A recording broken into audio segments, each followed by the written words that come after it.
State will call its next witness. State calls Michael Cox.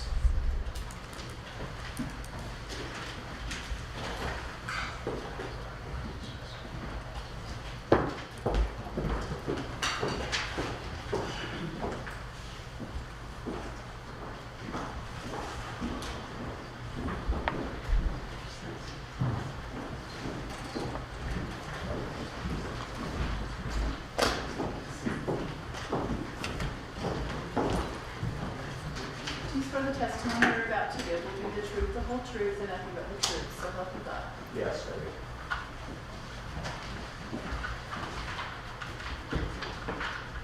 Court's permission, this is kind of media everything I come in here and sure.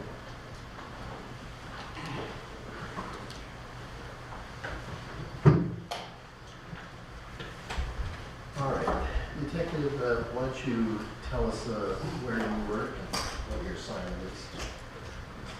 Yeah, I'm Detective Michael Cox. I work for the Idaho State Police out of the District 6 Idaho Falls office, and I'm assigned to our investigations. So for members of the media, I think there was agreement that there would be pictures taken of this particular witness. The members of the media were consulted with and they agreed that they would take pictures. Would not. All right. And can you tell us a little bit about your training experience? Yeah, I was hired by the Idaho State Police in 2001. Attended Post Academy, the Idaho Post Academy that year. And soon after graduating that, I attended the Idaho State Police Advanced Training class. And then became a patrol officer for the state police. Since then, I've taken classes on crime scene investigations, narcotics investigations, and just general crimes investigations over my career. All right. Were you called to respond to the scene here in Victor on November 30th for a homicide, potential homicide? Yeah, I received notice on December 1st, early morning hours, and yes, I did respond to Victor that day. And is that something that's common with the Idaho State Police to do homicide investigations like this? Yes, we have to get called to either assist or to take lead on them. All right. I'll go ahead and pick.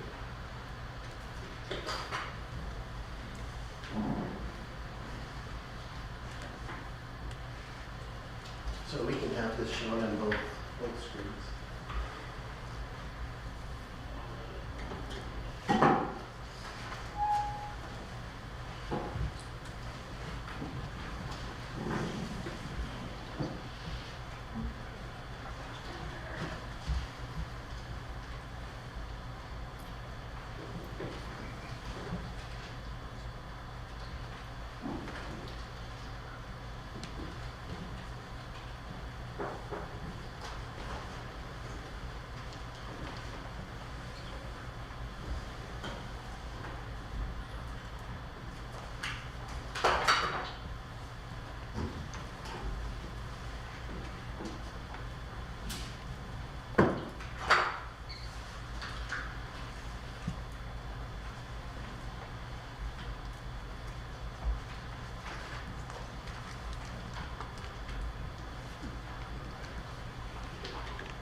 Work universe.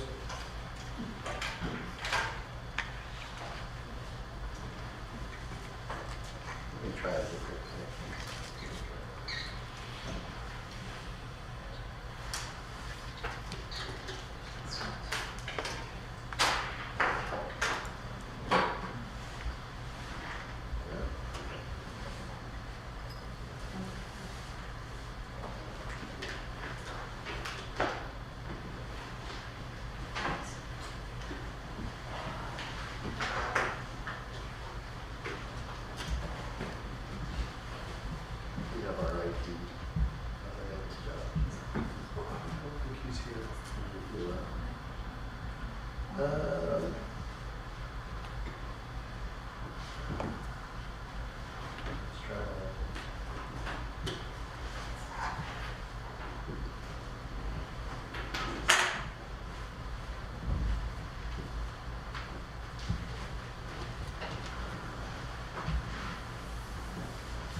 looks like it connects and then it doesn't.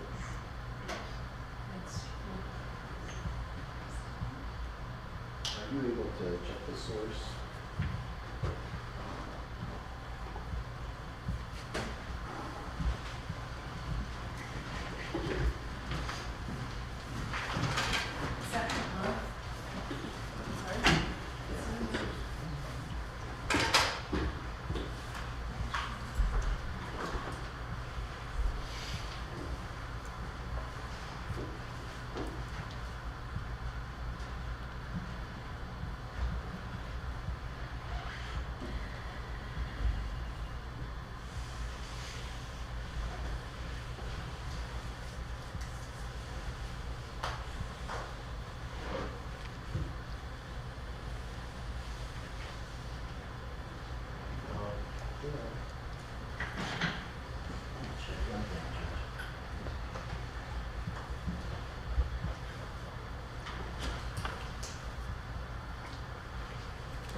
Oh, okay.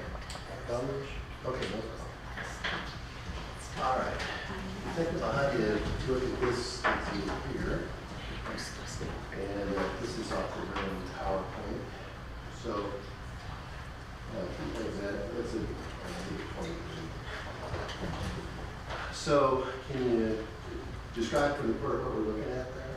This is a Google image, Google Maps, I believe, of the neighborhood, the area of 4600 Skyline Road, which is where the crime scene was that we responded to. I'm going to get a little closer. But can you kind of describe the buildings that are there? Yeah, so there was a large shop starting on the north side of the property. I'll just describe it in that route. There was a large shop towards the north, and then close to it was a residence, a house. And then there were several vehicles around the yard, and further south on the property was another shop or garage. And that's all contained in that yellow circle? Yes, sir, it is. All right, you recognize that? I do. And can you describe what we're looking at there? So this is a drone picture taken of the residence. The shop I was talking about on the north side is the one on the left. They're labeled shop. The residence or the house is just next to it to the right. And then that other garage or shop is on the right side, and then the various vehicles and stuff that was in the yard at the time. And when was this taken?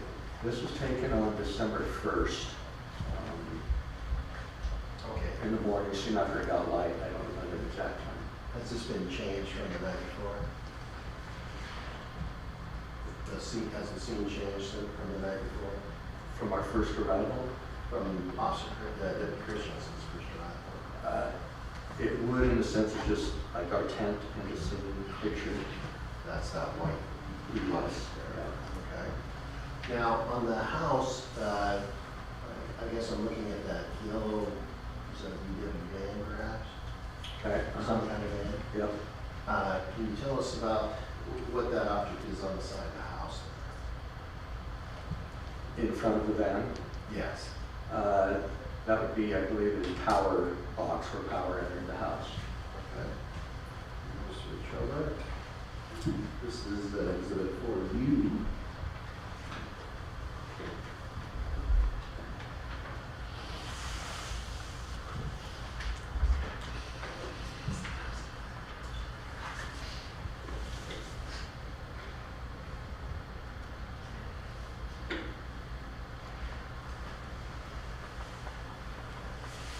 What was notable about the power? As we read, I've seen it was very early morning hours, so it was still dark, and we noticed everything was dark, there was no lights on or anything. And we began looking at, I remember we looked at the power box on the side of the house, and when we approached it with a flashlight, all the circuits were switched off. All right.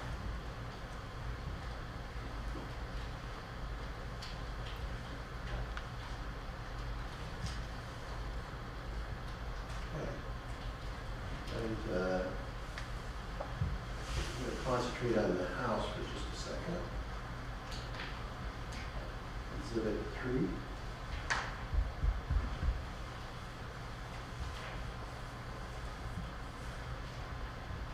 Do you recognize this? Yeah, those are my handwriting, my scene notes. Okay. Go down just a bit here. Do you recognize this? Yes, that's a not to scale diagram that I drew of the residence. Okay, let's walk through the residence then. Let's start with that door that's on next to the power there. You walk in, you come into what part? That would be it's on the bottom left, correct, labeled side door. That would be that door that's next to that power meter on the outside. And then if you walk in, you've got something labeled there as the laundry. Yeah, you walk into maybe a mudroom. There's a washing machine there. I just labeled it as a laundry room. Okay, and what did you find anything there? There was a cell phone that was found laying in the hallway there, and it had been. We'll come back to that, all right? And then take us in further. Where do you go after you exit laundry? So passing straight, as if you're walking straight up, you come through a doorway into the kitchen area. There was a kitchen table, which is in the center there, and then there's a counter, and that was just kind of the kitchen area of the house. And then over to the right? To the right, there's more of a living room. There's a wood stove on that far wall on the upper right side of that drawing. There were some couches in there, which I didn't sketch in. And then you took some pictures of some items. We'll look at those pictures. Tell us, but generally speaking, what did you find on the table? On the table, most significantly, I guess, we found a black revolver. And anything on the counter? On the counter was a cell phone. And was that damaged? No. And then in the living room? In the living room, in the wood stove was found a cordless phone, but like a home phone, not necessarily a cell phone, but a cordless phone. Did you find anything of note in the master bedroom? The master bedroom had a gun safe with several guns in it, and the bed, of course, and the closet, but there was several guns located in there as well. All right, let's move on to 5.6. Exhibit 5.6.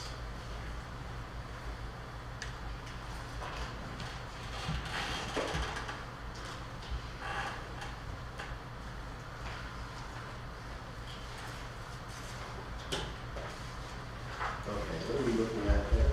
So this is the table and the kitchen area. Okay, and you said there was something noteworthy on the table? Yeah, it would be in this picture on the far left corner of the table would be where we located the revolver. Okay.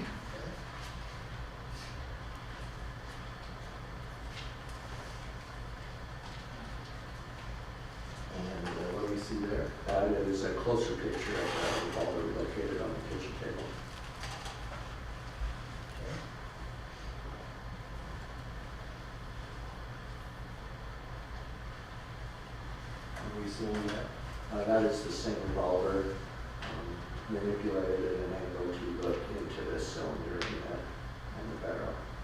And what did you see when you looked in there? We noticed that the shell casings in there had been expended or shot.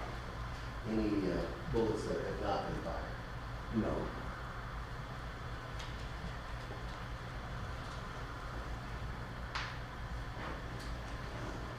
Also, we're seeing there. Those are some kitchen knives that were located in the can.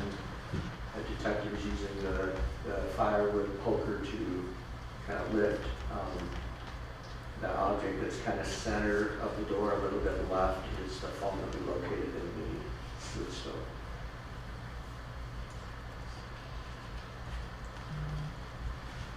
What's that? That is the phone that was located in the wood stove once we extracted it from the stove. Maybe an obvious question, but is it operable? I don't believe so. I'm going to try to make a call, but I don't think. All right. What did you find on this counter? And then on this counter was another cell phone located on the left side of the counter and what looks to be an orange case.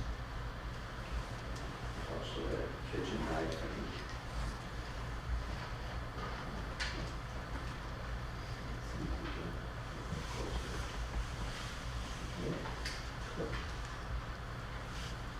And what's going to be the condition of that? it seemed to be fine. All right. So what are we looking at here? So this is looking from that initial entry into the house. The door we spoke of, it was from the outside into the mudroom or laundry room. And what is noting in this room? On the floor, on the right-hand side, just this side of that half door that you see, there's a black object on the floor, and that's a cell phone. Okay. I'm going to have you guide me with this little cursor there. We're getting close, yeah, right there.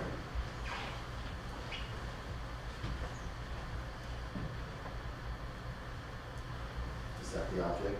That is it, yes. You just got that report?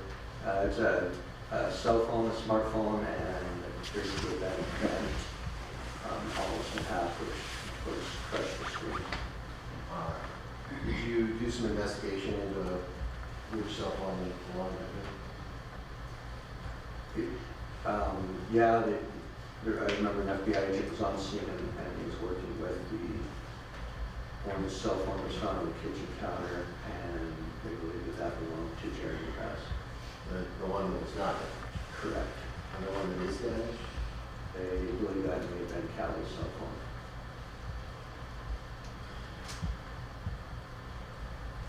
All right. What's this picture of? Those are small shards of glass that were found on the counter. And were they related to something? We believe they were related to that crushed cell phone that was on the photo that we just looked at. And was the damage to the cell phone consistent with that edge of that cover? Yes.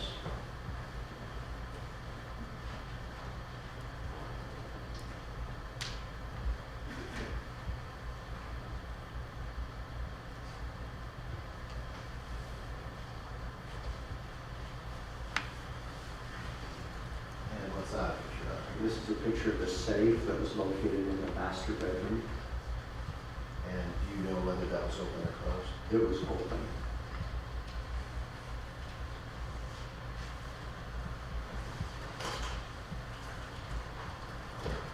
All right, let me go back to exhibit 4.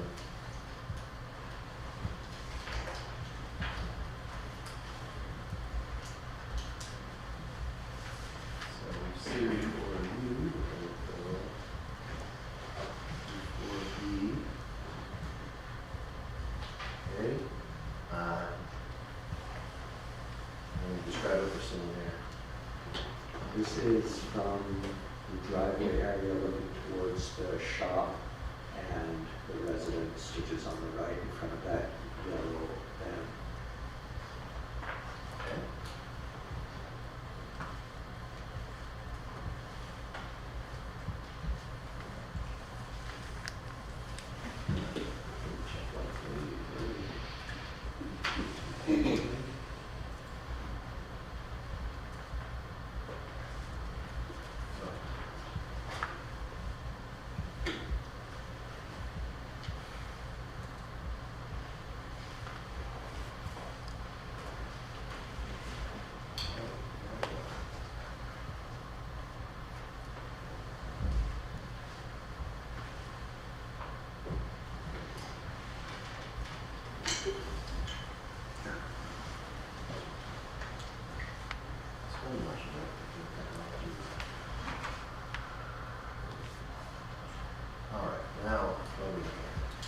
This is just a closer up picture. This is the house, that door that goes into the laundry room, yellow van, which we go out to that power here on the side of the residence. Okay. Come out this door, go around that silver truck or white truck. Yes, to the left of that truck out of the picture would be the shop. All right. This time, if we can turn off the other monitor, please.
All right, and then, I think this one on our far left is just for reference, but,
And so let's start with the middle picture there. Tell us what we're seeing. So in the middle picture is looking into, there was an overhang on the south side of that shop where the man door was. The man door was just inside that little overhang. There was firewood stacked in there. And this is what we weren't seeing in that other picture to the left of it. That silver truck. And what's this right here? That is a pile of clothing. Okay. And then this is a closer. Yeah, that's a closer picture of it. It was a t-shirt and a hoodie.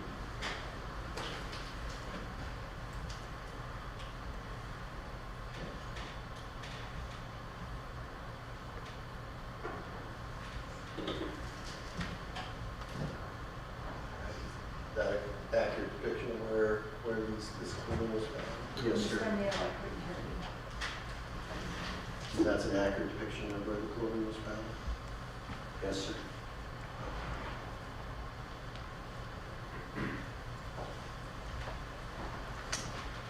All right. Judge, for the next three, we can turn that back on.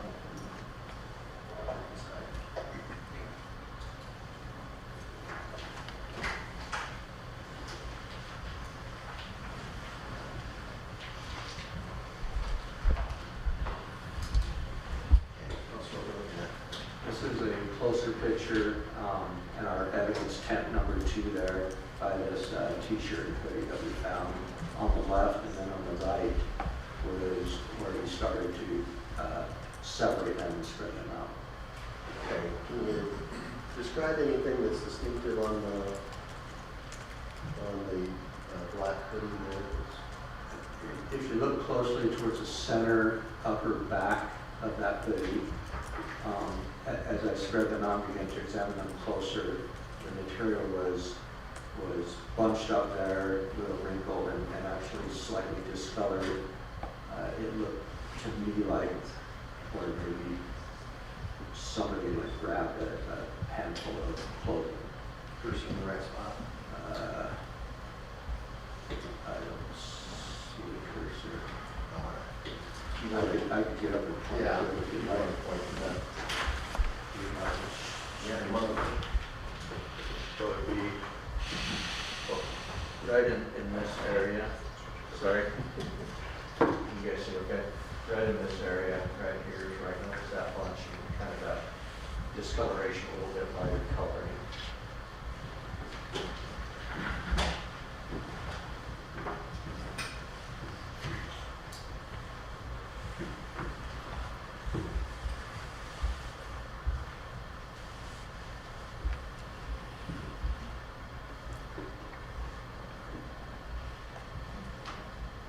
Tell us about this. This is the t-shirt. As we unfolded it, I noticed in the bottom part of that t-shirt a clump of hair. The right side picture is a close-up of that clump of hair that was found inside that t-shirt. Consistent with Callie's hair color.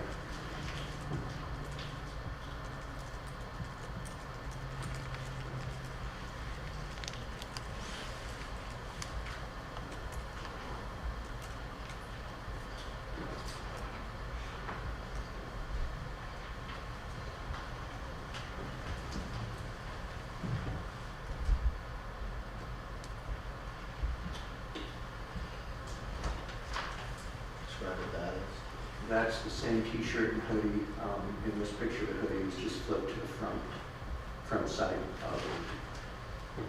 What was the approximate distance between the hoodie and the t-shirt on the colors? Approximately 10, 12 feet.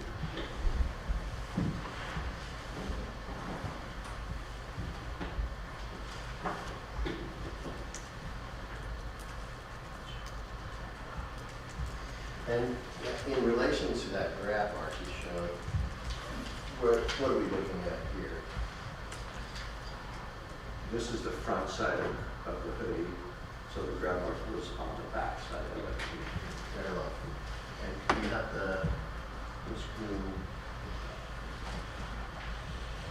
the other screen taken down. Oh, I'm sorry.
And then what are we seeing in these two?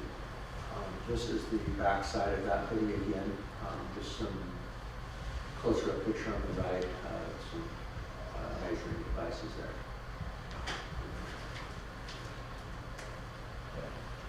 You can cut the other one.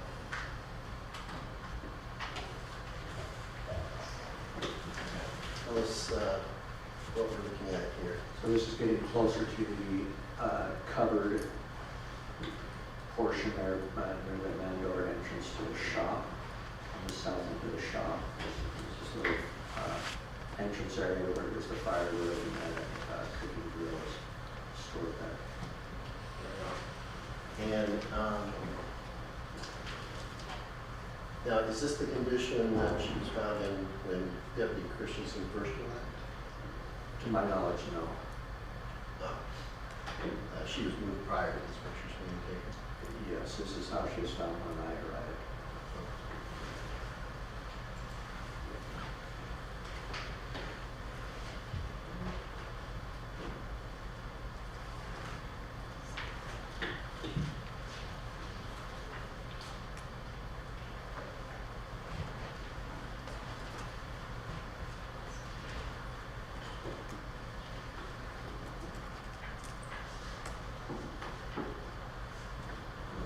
That one off.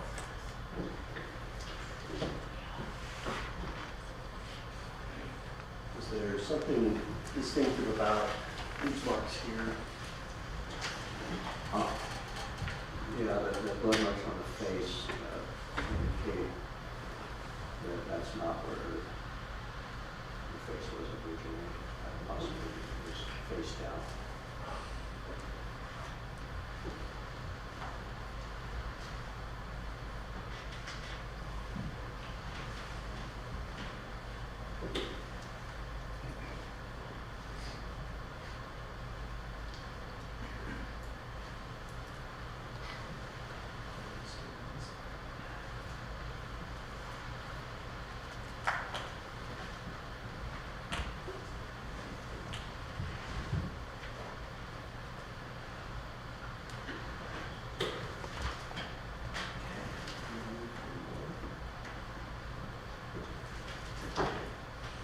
And then tell me how we're moving through that scene. Okay, on the left side picture, that's entering that covered firewood area, and now you can see the man door entrance into the shop. And then this picture on the right was actually taken from the shop looking back out into that covered firewood area.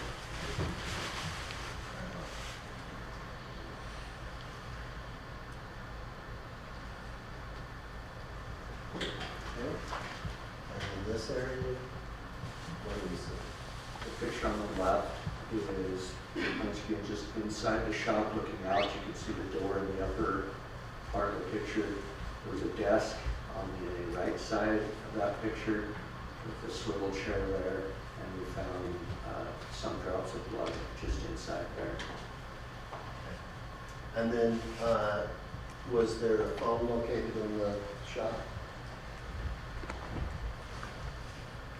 I believe there's a phone located on the desk. Alright.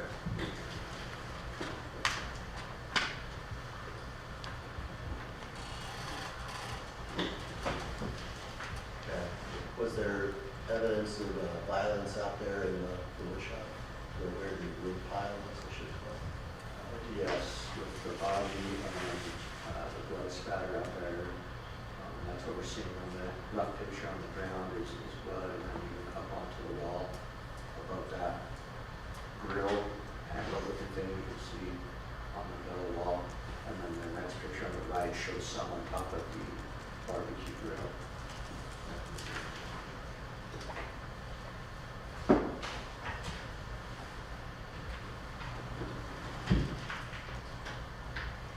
What did these depict here?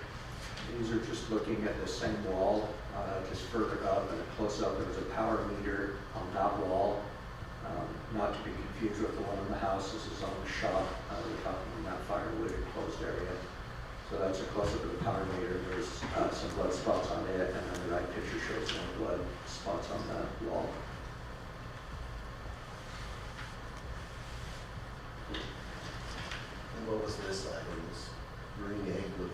Yes, I think that's called a green egg. It's a smoker or a grill. It was also located in that same covered area with the firewood. And the top of it is the picture on the left, there's blood on it. And then the right picture is more of an overall picture of that green egg, and that's blood that you see on the face of it. Okay, and then this area, The same area, just looking towards the firewood. This is once again maybe as a perspective from standing in the doorway looking out. You can see near Callie's hand, the garbage can looking thing has blood on it, and the shovels there, and the jugs. And then the right picture is just a closer up picture of kind of that same, some of those drugs in that area.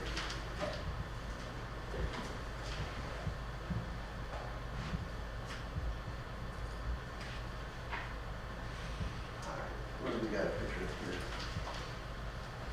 On the left, once again, the perspective is looking from the man door looking out towards the wood pile. And of course, Callie at the bottom part of that picture. And then on the right is the trajectory rod that we use, which helps us establish maybe the path of the bullet. And we've located a bullet in that wood pile indicated by the yellow circle in the right picture. And that pink rod is an indication of approximate trajectory of that bullet. Okay. And in following that rod, where would the shooter have been standing? And that's the picture on the left kind of depicts maybe where it possibly came from. So possibly near that doorway towards the wood pile. Where would the person fire in that kind of thing? In relation to the shot? I would be really close to that doorway looking towards the wood pile. So facing the wood pile.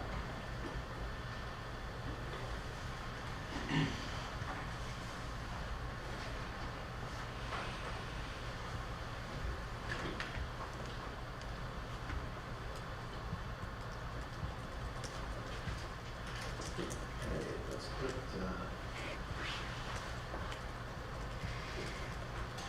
I'm gonna put up just the Google Maps. It's on the internet right now. It's for demonstrative purposes. And for the purpose of kind of relating where everything is. So, that's Driggs is outlined up there. And then you got called to another scene. About days later. The next day, yes. And where was that? That was in Bonneville County, along Kep's Crossing Road, which would be south and west of the Teton Valley area. All right, so if out of Victor, we cross through these mountains.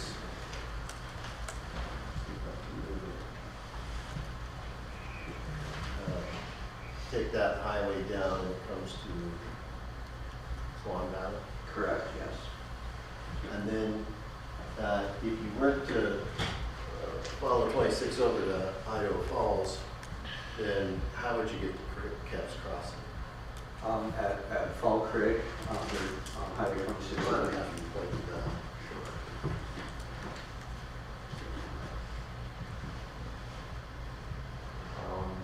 From Swan Valley, come along Highway 26 towards Idaho Falls. They will cross the Snake River, and Hang on just a second. Can we have that turned back on now? Easier for councils.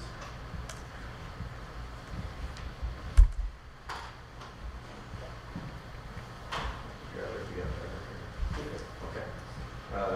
Coming out of Swan Valley, following Highway 26 towards Idaho Falls, runs along the river and then crosses it at a bridge.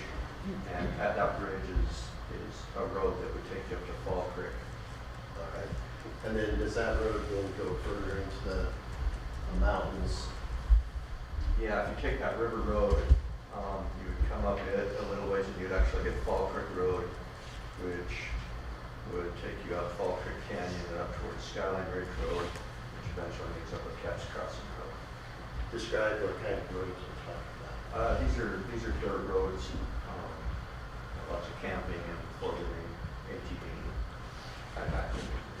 The day that you were there, that's December 2nd. Yeah, so they were snowy. And you can move this over a little bit.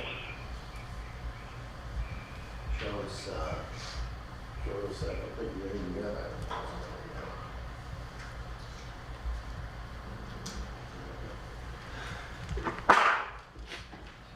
So, show us just where Idaho Falls and Hammond So right up in this area, Bone.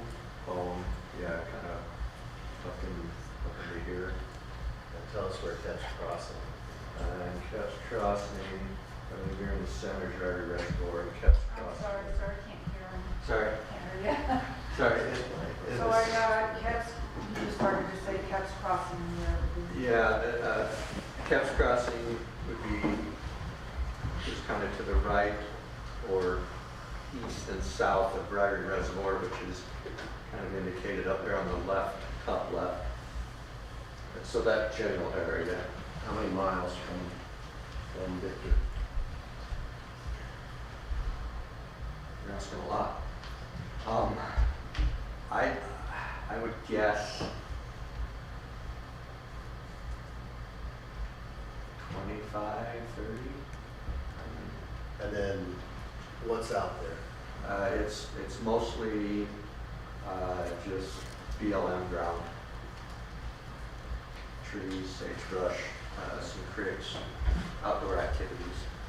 Much to do in the winter? Snowmobile, I guess, depending on the snow. Some winter hunting activities, but it's definitely the backcountry areas of Palmer County. All right.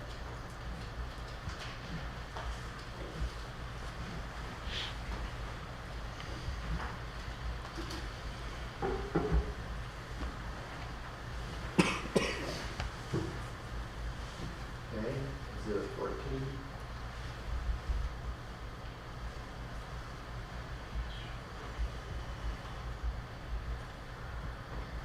Just a second.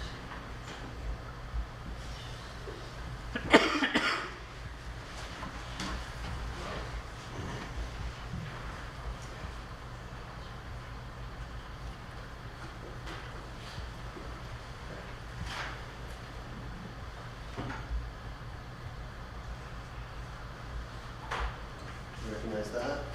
And yes, That's what we're looking at. that is along that Caps Crossing Road. You see a yellow police line. There's a cone on top of a T-post, metal fence post. And if you follow that line towards the top of the screen, that's a black Tahoe that is kind of outlined in the snow about right of center towards the top of the screen. How far out the road is that? It's approximately 300-400 feet off the road.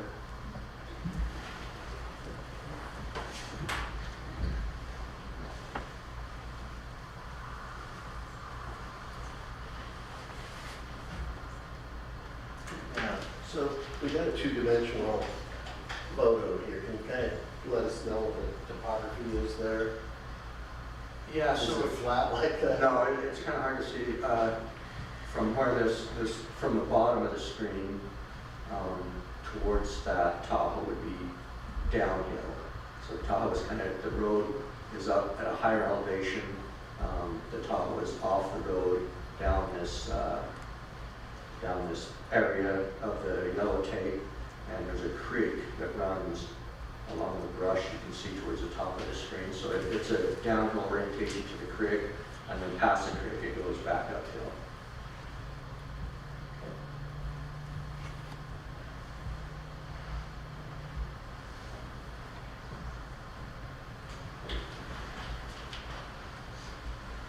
That's what we're looking at there.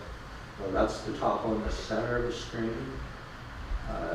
This is taken from the road, so it shows a little bit better that it's kind of downhill towards that Tahoe. Just beyond the Tahoe is the creek, and there was a little shack or old house. You can kind of see its roof line just beyond the top one to the left.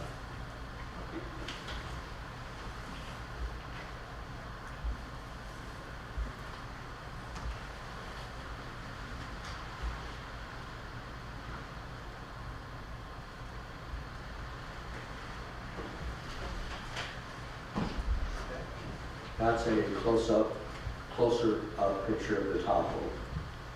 Now, do you know why that window was left so long? I I'm did. kind of curious, sir. Do you know why that rear passenger side window was so long? Yes. It was opened by responding Bonneville County deputies after Mr. Best was located. They responded to the Tahoe and opened that door.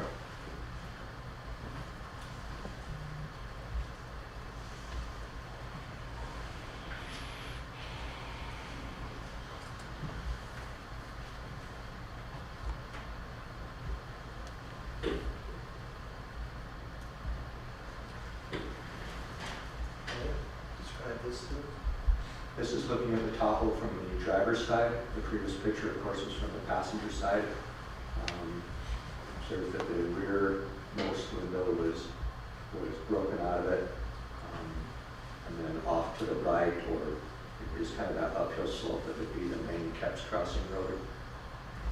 What's the condition of the vehicle right here? It had damage all along that driver's side. I noted that the driver's side mirror was not there. It had fairly extensive body damage to the front fender, and looked like something that scraped along both doors. So it had pretty decent damage down that side of the vehicle. Did investigators look to try to find out the location of that accident? We did. We drove that Fall Creek Road from Swan Valley to this location a couple different times with different conditions. See if we could find where that mirror might be. There was a black fender flare that we thought we might locate, but we were not able to locate that mirror. Does it look like that occurred at Kepps Crossing?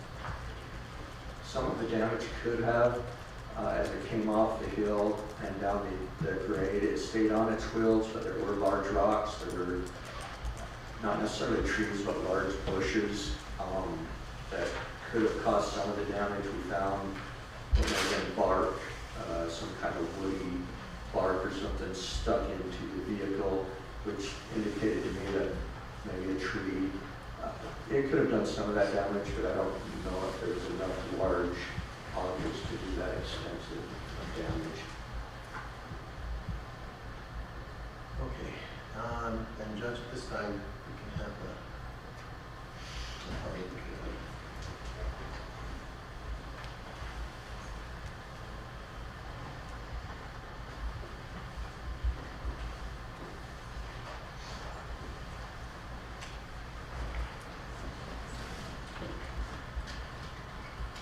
Now, that vehicle's position in relation to roadway, can you describe the nature of the roadway? No, what it was made, but the curves, straight places. Yeah, as we believe the vehicle was traveling from, we'll say, Swan Valley towards Idaho Falls on that road. Where it left the roadway, there was a right bending curve in the road. Like you said, it is a dirt road. At the time, there was snow on it. And so there's a right bending curve, and it appeared to leave the left side of the road. And upon leaving the road, it's a pretty sharp down grade. And so, as the left wheels went off, it would have just pulled that vehicle off. And it went down a downgrade through brush, over rocks, some decent sized rocks at times. That cone was on a fence post. There was an old barbed wire fence that it passed through, and then the topography levels out a little bit, and it was stopped more on a flat area down by that creek. Can you have the public disability?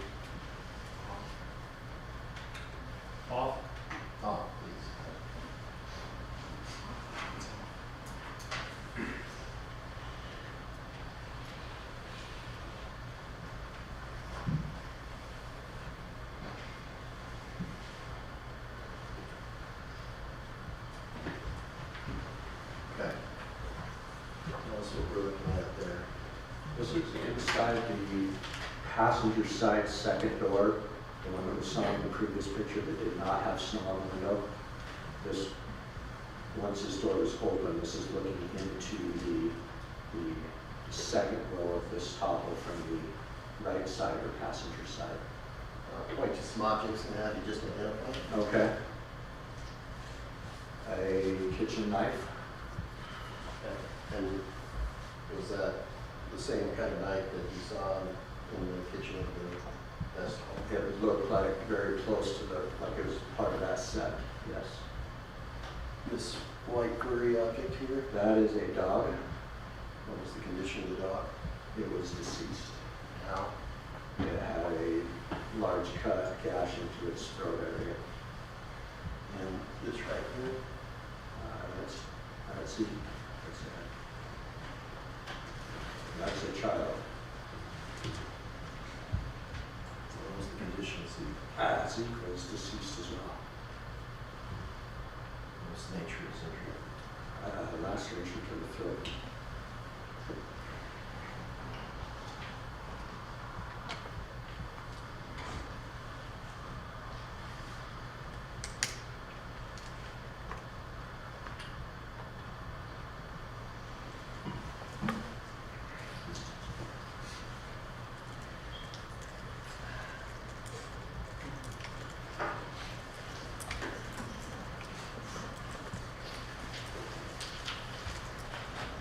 All right, and this is you moving further into the, Yeah, this is just getting a little closer into that same door at the top.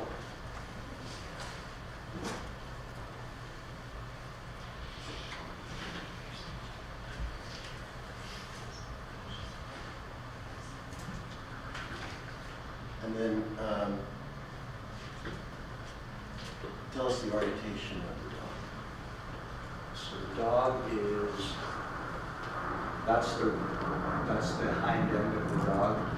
It's oriented from, that's its back, and then the head and neck of the dog is towards the driver's side and the back of the vehicle. So this picture towards the left. We're getting some flashes on the other screen. One here, wait, I can unplug it. Can you get that just turned off? Or disconnected? With the disconnect effect, the ability to reconnect. Is that more, how about just turning that as well? Rather than disconnecting it, just in case.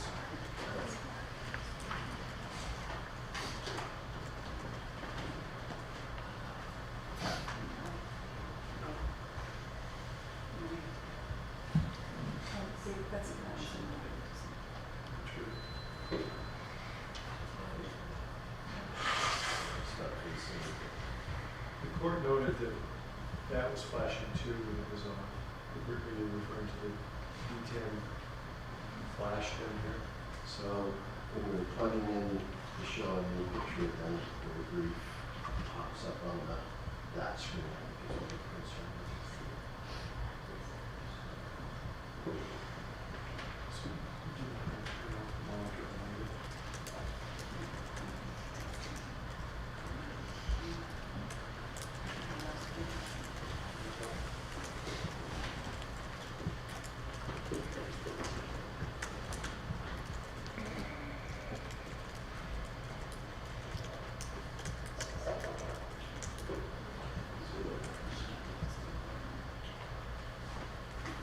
Counsel asked for the presentation, maybe you can orient your monitor and the court looks over the shoulder of the witness and again, I've reviewed these photographs. Okay. And so orient us to where these objects are. So we'll start here. Yeah, so this is the dog head towards the back of the vehicle, lying on its left side. This picture is taken from the second door on the driver's side of the vehicle, looking towards the other door where the previous pictures were taken from. All right. This snow here, is that on the interior of the vehicle? Yes. So was it potentially it came in through that broken through window? that broken window. Well, while we were on scene, it snowed significantly that day.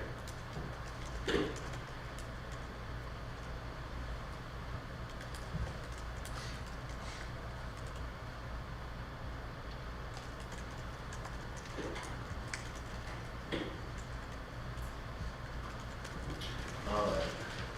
And can you describe what's on this particular knife? Yes, this is the knife that was found inside that second door on the passenger side. It had blood matted in it and white hair matted in it, right up next to the hilt of the handle there.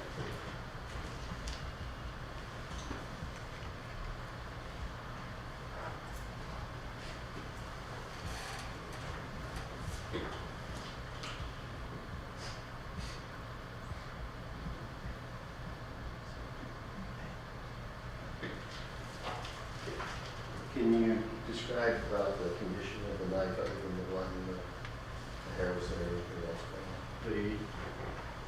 As I looked closer at it, as we recovered it as evidence, I noticed the blade was bent. So like holding the handle, the blade was bent off to the side, whereas normally it would be straight with the handle. All right. And then this photograph? This is once the dog and the child were removed. This is where the dog was lying. This is once again looking from the driver's side second door into that second seat area. All right. And this area right here, so in blood stain analysis, is that a name? Would that be considered a void? Oh, right, yeah, there's no blood in that area right there. And what is a void usually? A lack of something in that area that happened in other areas nearby. And then where was this? This is the driver's seat, the backrest and the right armrest and the center console. So this is looking at the front seats at the top. And thankfully, I think we drew all the media of this one. So there was the defendant was found in a sleeping bag by the hunter. Is that what you're understanding? That's my understanding. And were you able to look at that sleeping bag? I did not get a good look at the sleeping bag prior to being packed. Okay. All right. And now, how many of these investigations have you been involved in? Homicide? Yeah, Um, or death investigation? death investigations probably 10, 12, And how many years of law enforcement? 20, 24. And how many fatalities? I did 15 years as a trooper on the road, so I dealt with several vehicle fatalities, if that's what you're asking. And so with those types of death investigations, there's quite a few, yeah. I just think of those in the first answer, that over the span of my career, several death-related investigations, I guess. And has this had the same impact as a death investigation you experienced in the past? Right. It was definitely impactful, the age of the victims and the victim and well, all victims, and yeah, I mean,